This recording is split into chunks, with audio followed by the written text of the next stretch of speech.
What's the meaning of an?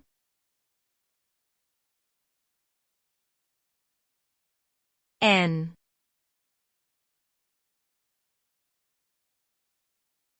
N.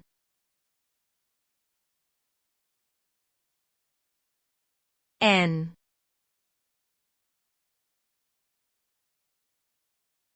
N.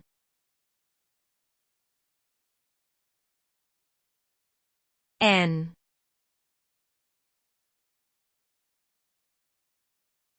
An is a commonly used indefinite article in the English language. It is placed before a singular noun to indicate that the object being referred to is not specific or known to the listener. An is generally used before words that start with vowels, a, e, I, o, u, but can also be used before certain consonant sounds that require an n sound, such as our or honor. Overall, an is an important part of the English language and plays a significant role in communicating clearly and effectively.